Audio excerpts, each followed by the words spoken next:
네, 안녕하십니까. 이번 강연 맡게 된 양수열이라고 하고요. 그, 이번 주제가 그렇게, 그, 이제 일반적인 그런 주제는 아니라가지고 제가 이걸 어떻게 좀 풀어야 될까 고민을 정말 많이 했는데요. 그, 랭귀지 서버랑 DAP를 좀 살펴보면서 이거를 갖다가 이제 최근 트렌드나 이런 것들 설명드리면 좋을 것 같다고 생각이 돼서 이런 주제로 한번 잡아봤습니다. 우선 아젠다는 기본적인 기존의 이제 개발 툴들, 그리고 이런 이제 왜 이런 개발 툴들에서 최근에 그런 개발 툴들로 변모가 됐는지, 뭐 이런 것들을 좀 한번 살펴보고요. 그 다음에 최근에 그런 개발 툴들의 변화라든지 어떻게 바뀌고 있는지에 대한 거를 설명드리는 순서대로 한번 진행을 해보도록 하겠습니다. 우선 기존 개발 툴이나 이런 것들 좀 설명을 좀 드려야 될 것 같은데, 우선 제가 개발을 하고 그랬던 시점을 기준으로 하면은, 이제 1996년, 7년, 뭐, 이 정도가 될 것 같은데요. 그 당시만 해도 이제 소스 코드 관련돼서는 이제 에디터라든지 뭐 이런 것들은 이제 유닉스에서 이제 디폴트로 제공이 되는 이제 VI라든지 뭐 이런 것들 당연히 이제 쓰는 거고, 뭐 윈도우 같은 경우에는 그 당시 이제 에디터들 심한 경우는 노트패드로 이렇게 코딩 하시는 분도 본 적이 있었고, 그 다음에 어, 에디터로 이제 유명한 그런 것들, 그리고 저도 에디트 플러스라든지 뭐 그 당시 유명했던 그런 에디터들을 이용을 해서 처음에 이제 개발을 했던 경험들이 있습니다. 그만큼 굉장히 이제 좀 초기였는 반면에 윈도우 쪽에 이제 개발 툴들이나 이런 것들은 뭐 이렇게 GUI라든지 이런 걸 만들 수 있게 막 돼 있고, 컴파일도 거기서 커맨드 라인으로 안 가도 되고 막 이런 것들이 이제 다 돼 있는 환경이었다는 거죠. 그리고 이제 자바가 이제 1995년도에 나오다 보니까 관련 개발 툴들이나 이런 것들이 이제 IDE 형태로 이렇게 나오고 그러는데도 이제 시간들이 좀 걸렸던 반면에, 그 전에 마이크로소프트 같은 경우에는 이제 그런 툴들이나 이런 것들에 이제 투자도 많이 하고, 그 다음에 기반 자체가 이제 윈도우 기반으로 이제 바뀌고 그러다 보니까 그런 IDE 기반의 그런 투자라든지 이런 것도 많이 돼 있고, 이제 툴들도 아무래도 그게 제가 알기로는 그 당시만 해도 이제 상용으로 팔던 그런 프로덕트들이었기 때문에 굉장히 이제 투자가 많이 되고 그러다 보니까 이제 굉장히 발달되어 있는 상태였던 것 같아요. 근데 이제 2000년 초반이 되면서 이제 툴들이 조금씩 이제 변모하기 시작을 했다고 저는 생각을 합니다. 그래서 뭐 IDE라고 여러분들 지금 개발할 때 굉장히 많이 쓰시겠지만은, 그런 이제 개발 툴들이라고 하는 것들이 이제 이것저것 나오기 시작을 하는 거죠. 뭐 익히 잘 아시는 그런 개발 툴들이죠. 이클립스라든지 지금 그 거의 대다수의 이제 자바 개발자분들은 많이 사용하실 거라고 생각이 되고요. 그 다음에 또 여기서 상용 툴이나 뭐 이런 것들, 인텔리제이라든지 이런 거 쓰시는 분들도 계실 거고요. 그래서 이런 것들이 이제 나오면서 개발 환경이나 이런 것들도 이제 이런 ID를 중심으로 하는 이제 개발 문화라든지 이런 것들이 이제 계속 바뀌어 나왔다고 생각이 듭니다. 그리고 그 여러분들 뭐 잘 아시겠지만은 에디터라고 하는 것들은 말 그대로 이제 어떤 파일이라든지 이런 텍스트 파일 아니면 이제 코드가 있는 그런 소스 코드 파일을 갖다가 어 이제 에디팅을 하기 위한 툴들이죠. 그러다 보니까 이제 굉장히 간단하죠. 예, 간단한 기능들을 구현을 하고 있고, 그 다음에 뭐 디버깅이라든지 이런 것들, 뭐 그다음에 다른 툴들과 연결이 되는 부분들이나 이런 것들은 좀 잘 안 돼 있는 편이죠. 대신 이제 IDE 같은 경우, 이클립스나 이런 것들 뭐 처음에 이제 그 설치하시게 되면 이제 툴 세팅하는데도 굉장히 시간이 많이 걸리지 않습니까? 그만큼 굉장히 많은 부분이랑 이제 연결이 되어 있는 거죠.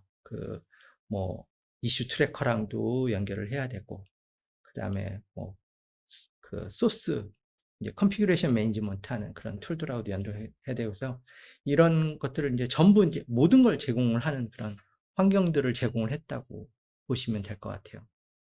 그래서 제가 2000년 초반 이후로는 거의 그 에디터 가지고선 개발을 하는 경우를 본 적은 거의 없었던 것 같아요.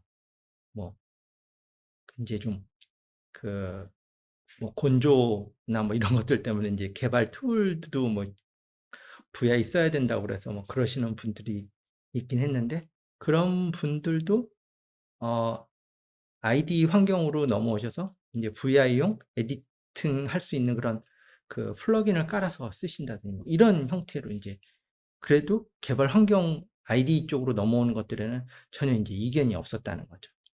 그만큼 제가 볼 때는 이게 굉장히 히트를 친 그런 개발 툴이라고 저는 생각을 해요. 그리고 오픈 소스였기 때문에 그 어떤 개발자라고 하더라도 다운받아서 쓸 수 있고, 그다음에 그 이클립스 재단 통해 가지고선 계속 새 피처들이 이렇게 반영이 되고 발전이 되어 왔던 그런 프로젝트였고, 그리고 뭐 이클립스 만든 사람도 굉장히 유명한 분이죠. 그 디자인 패턴이라고 해서 그 소프트웨어 공학 쪽에서는 굉장히 유명한 디자인 패턴이라는 책을 썼던 4명의 갱 오브 포라고 하는 인물 중에 하나인 에릭 감마가 이 이클립스 프로젝트를 주도를 했고, IBM에서 이 프로젝트를 주도를 하면서 굉장히 많은 그런 IBM의 개발 툴들을 이 프로덕트 기반으로 해서 만들기도 했었죠.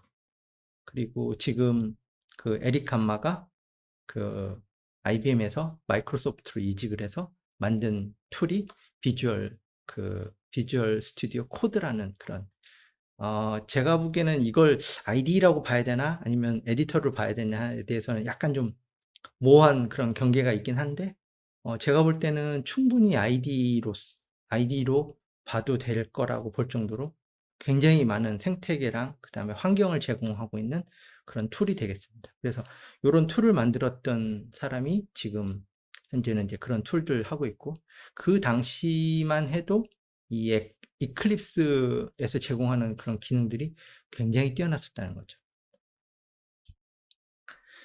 그 기본적으로 이클립스 기반은 이제 자바 그 기반으로 이제 작성이 된 것들이었는데, 여기에 굉장히 수많은 이제 플러긴들이 올라가고, 그 다음에 OS에 어느 정도는 이제 네이티브하다고 볼 수 있는 이제 SWT라는 이제 위젯을 사용하는 형태의 그 구조를 가지고 있었습니다. 그리고 뭐 런타임이라든지 이런 그 OSGI 기반의 그런 컴포넌트들, 플러긴들이 올라갈 수 있는 그런 것들을 이제 확장을 할 수 있는 것들을 이제 등록하고 그럴 수 있는 부분들을 또 갖고 있었고, 그리고 그 기반 위에서 작성이 된 이제 이클립스 어플리케이션들이 있고, 여기 안에는 이제 워크벤치 위에 각각의 이제 특성 있는 퍼스펙티브를 올려서 그런 뷰를 제공하고 에디터를 제공하는 이런 아키텍처로 구성이 되어 있었다는 거죠. 그리고 이 구조가 어, 굉장히 다양한 툴들하고 그 연결이 되면서 굉장히 많은 플러긴 생태계를 만들어줬고, 그리고 뭐 요걸 기반으로 해가지고 뭐 오라클이라든지 아니면은 이제 그 스프링이라든지 이런 회사들에서 그런 툴들 개발하는데도 굉장히 많이 활용이 됐습니다. 그래서 실제로 그 각각 회사들의 그런 그, 그 개발 툴들이라든지 어떤 개발자들이 쓰는 그런 도구들 기반이 이클립스가 굉장히 많이 활용이 됐습니다. 그리고 그런 것들을 통해 가지고 구현이 된 것들이 굉장히 다양한 생태계를 구성을 했었고요. 그래서 이런 것들이 이제 기본 구조로 되어 있다 보니까 굉장히 확장이 되면서 그 생태계가 엄청나게 이제 커지는 형태가 됐었죠. 그래서 그 상용 툴을 사용하지 않는 경우는 거의 대다수의 자바 개발자들이 이 이클립스를 사용을 했다고 보시면 될 것 같아요. 자, 그리고 이클립스의 이제 또 반대쪽이라고 하면은 좀 표현이 좀 이상할 수도 있을 것 같은데, 마이크로소프트는 전통적으로 이 개발 툴에 있어서만큼 엄청난 이제 투자도 했었고 상용 프로덕트였고, 그러다 보니까 투자된 것들 대비 엄청나게 이제 퀄리티도 좋았던 그런 개발 툴인데요.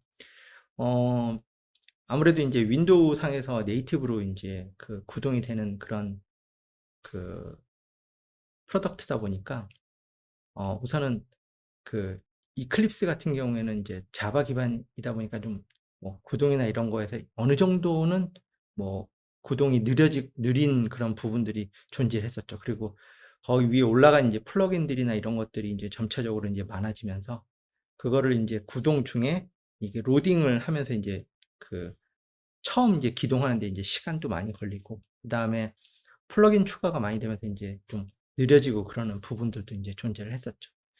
근데 비주얼 스튜디오는 이제 윈도우 기반 그 개발 툴임에도 불구하고 그 뒤로 굉장히 많은 이제 확장이 돼서 뭐 비주얼 스튜디오 4 맥이라든지 맥 환경에서도 이제 그 개발을 하는 그런 툴킷들도 내고 막 그랬었는데, 여기에 이제 굉장히 많이 활용이 된 게 이 모노 프로젝트입니다. 그래서 단넷 C샵으로 이제 개발이 된 그런 것들을 리눅스라든지 이런 환경에서 구동이 될 수 있는 그런 그 오픈 소스들이 이제 굉장히 또 활성화가 돼가지고 요거 기반으로 해가지고 어떤 이제 모노 디벨로퍼라고 그러는 그런 툴들도 에디터도 이제 만들어서 올라가게 됐고, 그 이후에 이제 그 맥에서 구동되는 이제 비주얼 스튜디오 버전들 같은 경우에는 이제 맨 하단에는 MS의 이제 비주얼 스튜디오 맵이라고 하는 그런 그 메이드 익스텐셔블 그런 프레임워크들이 있는데, 그 프레임워크를 기반으로 해서 그 윗단에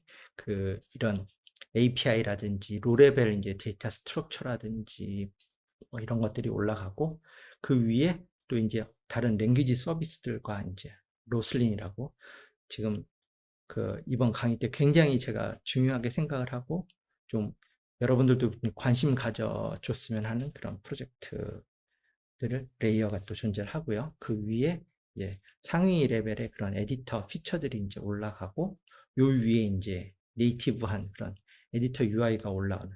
그래서 이제 그 최상단에는 이제 코코아라든지 그런 그 맥의 이제 고유한 그런 그 UI 툴kit들을 상으로 구현이 된 레이어가 올라가는 이런 형태의 이제 최근 그 에디터들하고, 그 다음에 윈도우 같은 경우에도 동일한 그런 계층을 통해 가지고 네이티브 윈도우 그 에디터가 이제 구성이 되죠. 그 대신 여기는 그 WPF를 사용을 해가지고서 이제 구현이 된 그런 그 윈도우라고 보시면 될 것 같아요. 그래서 이런 형태로 이제 마이크로소프트도 이런 확장이라든지 그 다음에 다른 그런 OS라든지 이런 걸 지원하기 위한 그런 피처들도 굉장히 이제 그 많이 오랫동안 지원을 하고 발전을 시켰는데, 그 중에서 이제 제가 굉장히 관심 있게 봤던 프로젝트는 바로 이 로슬린이라는 프로젝트예요. 그 자바 개발자 분들 이제 이펙티브 자바 그 굉장히 그 많이 보셨을 텐데요. 이펙티브 자바는 그 조슈아 블러시라는 그 자바 초기 그 아키텍트가 이제 쓴 자바에 대해서 굉장히 깊이 있는 이해를 할 수 있도록 도와주는 그런 책이었는데, 그 책과 함께 이제 그 자바 퍼즐러라고 하는 그런 책도 같이 닐 가퍼라는 친구랑 같이 썼는데요. 이 로슬린 프로젝트는 그 선에서 이 그 자바 퍼즐러라는 책을 썼던 그 닐 가퍼라는 친구가 마이크로소프트로 이직을 해가지고 했던 프로젝트예요. 이 프로젝트는 그런 컴파일러라든지 이런 그 프레임워크들의 API로 접근을 할 수 있는 그런 프로젝트를 이제 했던 거였는데, 그 당시 그 이게 이제 오픈 소스로 2014년 초에 이제 그 공개가 되기 전까지만 해도 굉장히 이제 획기적인 그런 프로젝트들이었죠. 그리고 이런 것들 때문에 지금 현대의 그 현대적인 그런 툴체인이라든지 이런 컴파일 관련된 그런 것들을 통해 가지고서는 이제 소스 코드에서 컴파일러를 핸들링할 수 있어지는 그런 것들이 계기가 됐다고 저는 보여지는데, 그래서 이제 굉장히 그 핫한 그런 프로덕트였는데, 이 닐가퍼라는 친구가 이걸 마이크로소프트로 이직을 하면서도 이제 자바 관련된 일들을 많이 했는데, 이직한 사유가 되게 재밌었어요. 이제 일은 마이크로소프트 일을 하고 자기는 이제 자바 쪽 관련된 일도 하는데, 그걸 인생의 밸런스를 위해서 이직을 했다고 막 이런 얘기도 했었던 걸로 기억을 하는데, 굉장히 재밌는 친구입니다. 자바 챔피언이기도 하고요.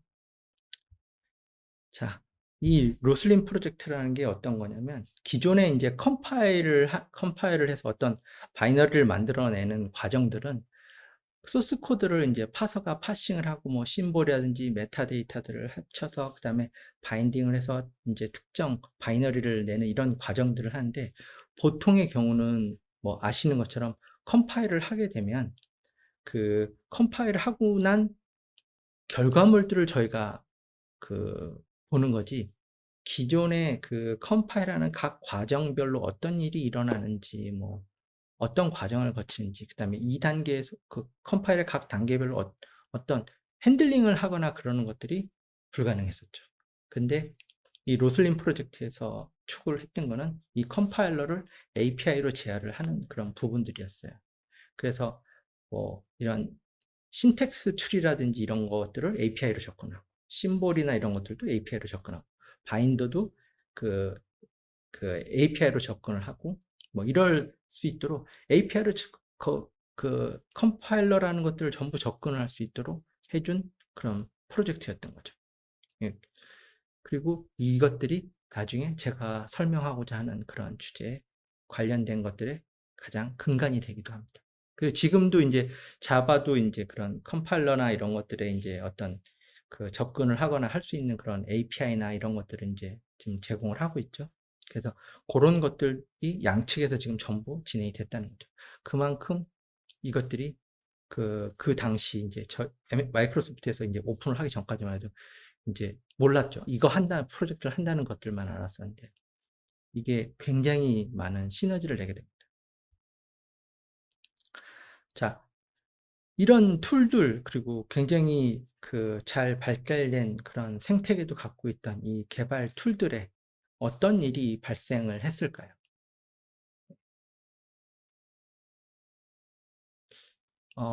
어떤 변화를 그 야기하게 되는 그런 시대적 요구라는 것들이 항상 있어 왔다고 저는 생각을 해요.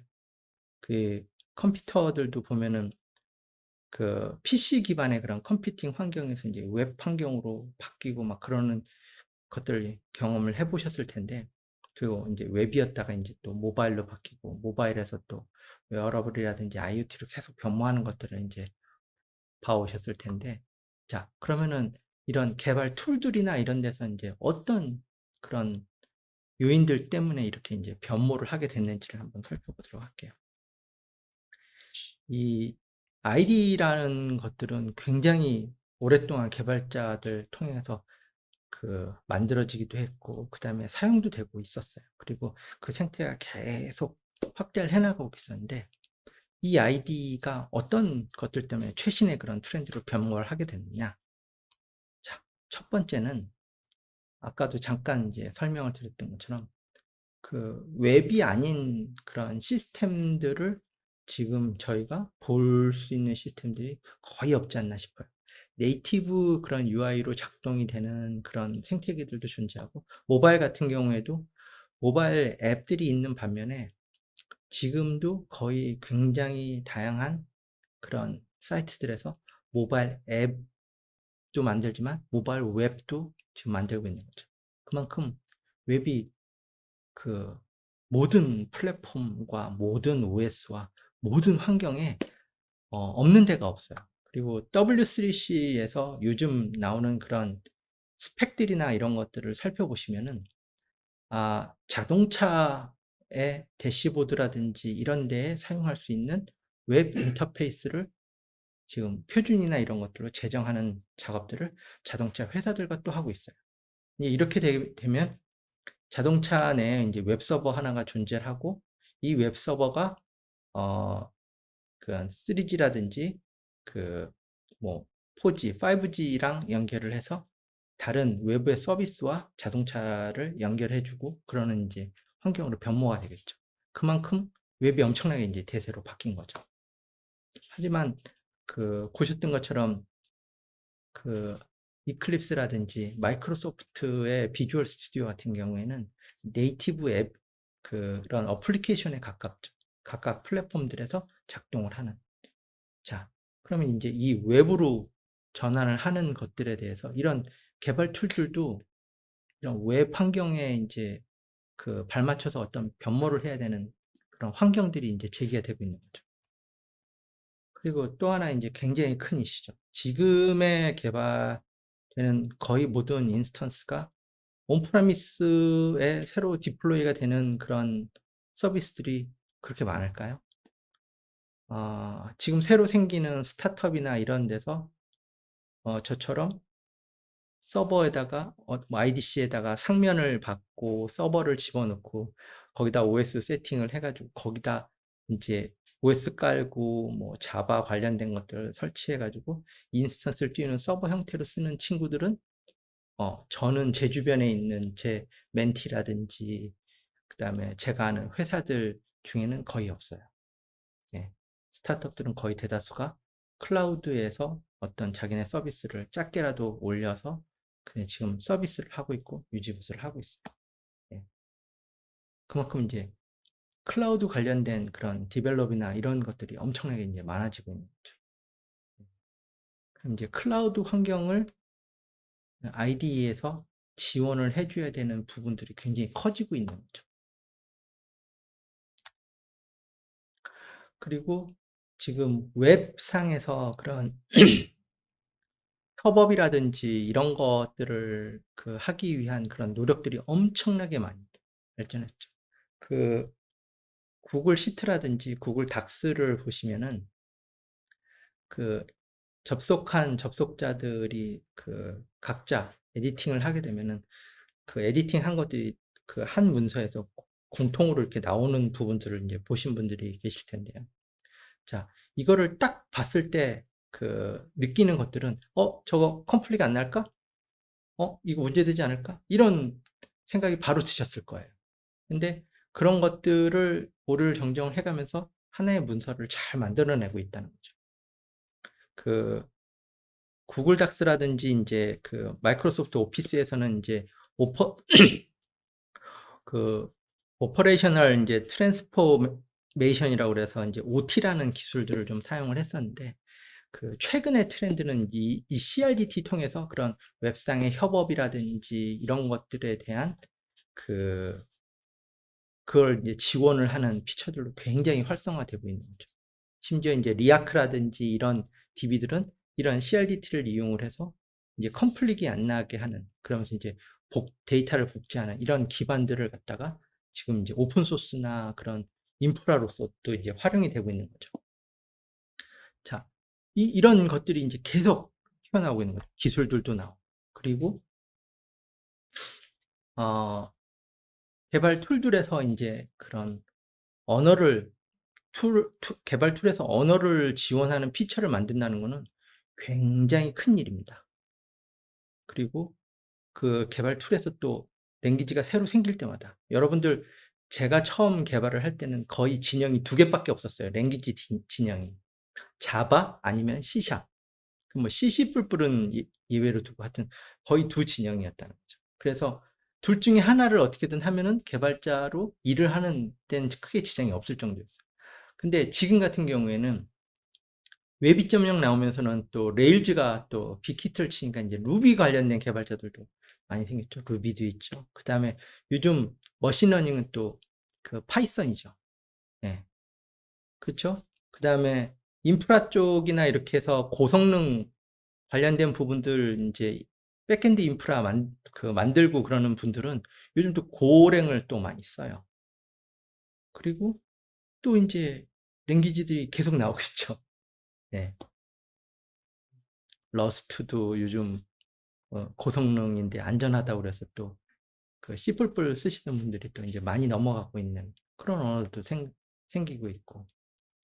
예, 지금 뭐 자바 진영에도 그 자바 JVM에서 올라가는 랭귀지들이 굉장히 많이 생기고 있죠. 뭐 스칼라서부터 해가지고. 그래서 그런 것들이 이제 엄청나게 많이 생기는데 그걸 개발 툴에서 전부 지원하려고 그러면 그 지원 피처를 만드는 게 얼마나 많은 시간이 걸려요. 그러다 보니까 그런 것들에 대한 거를 기본적인 프로토콜 형태로 만드는 이제 표준화 단체들이 계속 생기는 거죠. 예. 그러면서 뭐 이런 것들이 계속 기술도 성숙을 하고 그 다음에 어떤 요구는 증대되고 뭐 이런 상황들이 발생을 한 거죠. 그래서 요즘에 이제 그런 개발 툴들은 지금 기존의 이클립스도 마찬가지. 이클립스는 굉장히 좋은 개발 툴입니다. 그리고 지금까지 굉장히 많은 그 툴 생태계라든지 이런 부분들을 가지고 있고 그 다음에 잘 운영이 되고 있는데 이클립스에서 그 프로젝트 이제 이클립스 쉘이라고 하는데 이 프로젝트를 보시면은 굉장히 이제 재밌어요. 구조가 IDE가 웹상으로 작동을 합니다. 근데 쉘 서버라는 게 또 존재를 해요. 그래서 얘가 ID랑 API를 제공을 하고 뭐 SDK 익스텐션이라든지 이런 거를 이렇게 제공하는 이런 형태로 프로젝트가 된다는 거죠. 그리고 얘네들은 굉장히 또 클라우드 네이티브를 또 주창을 하고 있어요. 그래서 이런 뭐 더커로 이런 것들 이제 그런 워크스페이스나 이런 거를 갖다가 이제 배포를 하고 여기서 이제 구동이 되는 형태로 하는 이게 심지어 그 보시는 것처럼 데스크탑 ID에서도 이런 것들을 이제 그 워크스페이스에 접근하고 아니면은 그런 디플로이에서 구동이 되는 형태로 돌리실 수가 있도록 되어 있다는 거죠. 이런 것들은 지금 현재 모든 클라우드 회사들이 이제 더커나 이런 컨테이너 베이스한 그런 환경들을 다 제공을 하는데 그냥 배포가 되면 어디서든지 개발자들이 접속을 해서 개발을 할 수 있는 환경을 제공을 하게 됐다는 거죠. 그리고 여기에 이제 가장 요즘 핫하고 굉장히 많이 쓰고 있는 그런 개발 툴들이 이제 비주얼 스튜디오 코드예요. 제가 그런 툴들을 쓰는 것들이 요즘 이게 되게 핫하구나 이런 것들을 어디서 많이 느끼냐면 매년 이제 그 개발자 컨퍼런스나 이런 것들을 해외에서 이렇게 참석을 해보면은 그 스피커들이 그 툴을 이제 시연을 하고 그러는 것들을 지켜보게 되면은 요즘 이걸 많이 쓰는구나 하는 거를 굉장히 많이 느낄 수가 있어요. 그만큼 거의 상당수의 그런 제가 그 빌드 컨퍼런스에 간 게 아니라 그냥 다른 그런 개발 행사에 뭐 써니나 지금은 이제 오라클이죠. 오라클 개발 행사에 가서 봤는데도 거기서도 비주얼 스튜디오 코드를 그렇게 많이 쓰더라는 거죠.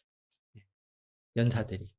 이제 그만큼 그러면은 이런 부분에 있어서만큼은 이제 어느 정도 얘가 이제 자리를 잡아가고 있다고 볼 수가 있는 거죠. 자, 이게 이제 왜 이렇게 그 많이 쓰게 됐고 활성화됐냐면 우선은 아시겠지만 얘는 일렉트론 기반의 이제 웹 앱이에요.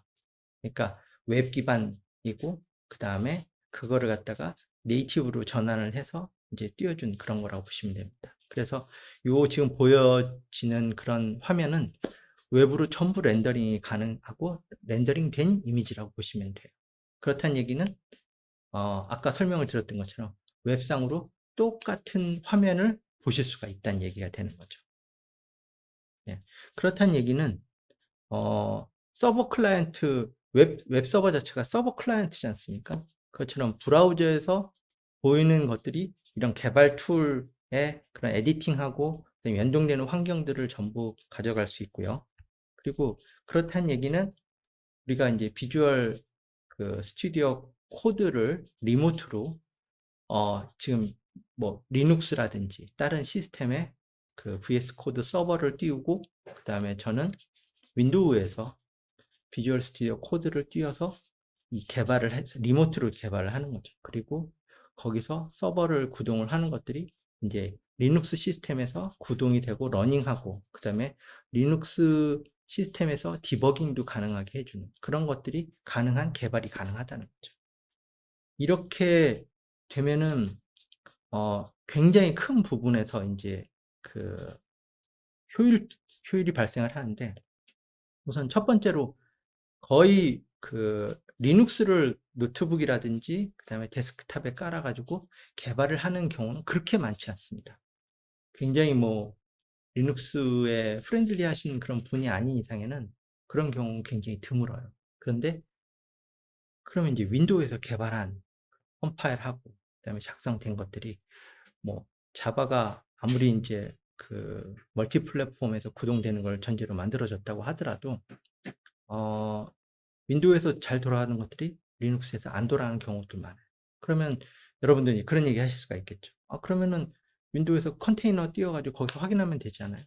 그런 것들이 툴에서 이렇게 해주고 그러는 데까지도 굉장히 뭐 시간이 또 많이 걸릴 수가 있죠. 그리고 손이 많이 가기 마련이에요. 근데 대상 이제 런어블한 그런 서버 환경에서 그런 것들 디플로이 하고 그 다음에 거기서 바로 디버깅이나 이런 걸 할 수 있다고 그러면은 실 환경과 굉장히 유사한 형태로도 개발 검증이 가능하다는 얘기가 되는 거죠. 그래서 이런 피처들은 굉장히 편하면서도 그리고 굉장히 효율적인 그런 것들이 개발 환경을 제공할 수 있다는 거죠. 그리고 이제 오늘 이제 말씀드릴 것도 이게 가능하려면은 우선은 그 개발 툴하고 자 여러분들 이제 컴파일이라든지 이런 거 하게 되면은 로컬에서 그것들이 구동이 돼 가지고서는 컴파일도 하고 에러도 뱉고 뭐 이러는 것들 경험을 하셨을 텐데 자 아까 이제 로슬린 프로젝트 말씀을 드렸죠. 자 여러분들이 그런 그 도큐멘트를 열고 그다음에 그런 것들을 이제 에디팅을 하거나 그럴 때 자 우리가 모든 컴퓨터 언어들은 전부 그 뭐 자바는 자바, C샵은 C샵이라고 해서 개발 프로그래밍 할 때 가장 처음에 배우는 것들이 문법을 배웁니다. 예, 자바 문법에 맞춰서 코딩을 해야 되는 거고 C샵은 C샵 관련된 그 문법에 맞춰서 코딩을 하게 되는데 자 코딩을 하고 그것들이 그런 그 문법대로 되어 있는지를 갖다가 제대로 체크를 하고 컴파일해서 바이너리를 만드는 거죠. 그런데 문법에 안 맞게 개발이 되게 되면 어떻게 됩니까? 컴파일러에서 그거를 갖다가 바이너리로 만들 수가 없죠. 그죠? 자, 그렇게 생각을 하면, 자, 랭귀지에 대해서 가장 많이 알고 있는 그 존재가 누구라고 생각이 되십니까? 예, 맞습니다. 컴파일러가 가장 많이 알고 있는 거죠. 그리고 가장 정확하게 알고 있는 거죠. 왜냐하면 얘는 거기에 맞춰서 일일이 다 소스 코드를 컴파일을 하고 바이너리를 만드는 애기 때문에. 근데 이 컴파일러가 데모 형태로 떠 있고 에디터에서 이거 맞아? 계속 질의하고 거기에 대해서 이거 맞아. 이건 틀려. 이건 맞아. 이건 틀려. 하는 것들이 기존의 IDE에서 그런 신텍스라든지 이런 것들이 맞고 틀리고 하는 것들이랑 뭐가 다르냐는 거죠. 이게 단지 CS 구조로 이제 오고 가고 있는 거죠. 그리고 실제 이 랭귀지 서버 프로토콜이라는 것들이 그 파운데이션이나 이런 형태로 해가지고서는 이런 것들을 표준을 갖다가 하는 단체들이 존재를 해요. 그래서 이 랭귀지 서버 프로토콜이라는 게 표준이에요. 예, 이 표준에만 맞추면은 어떤 개발 툴도 똑같은 랭귀지 서버에서 어떤 그 메시지를 받아서 그런 에디터나 이런 거를 개발을 할 수가 있는 거죠. 그래서 개발 툴들에서 각각의 랭귀지 서버랑 이렇게 인터랙션을 하는 거예요. 그럼 툴에서는 이 프로토콜만 맞추면은 얼마든지 랭귀지 지원이 가능해지는 거죠. 자, 랭귀지 관련된 부분들 보셨으면 그 다음번에 우리가 이제 좀 생각해 볼 것들이 자, 그러면 이제 디버거는 어떻게 하냐 이거죠. 로컬 환경에서 저희가 할 때 이제 IDE 쓰는 것들의 가장 저는 큰 장점은 에디팅이 아니라고 생각해요.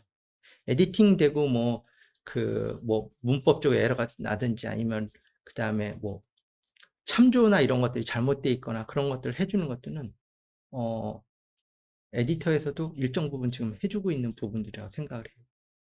근데 가장 핵심 기능은 전 디버거라고 생각을 해요. IDE에서 가장 통합돼서 가장 효율을 낼 수 있는 그런 부분들이.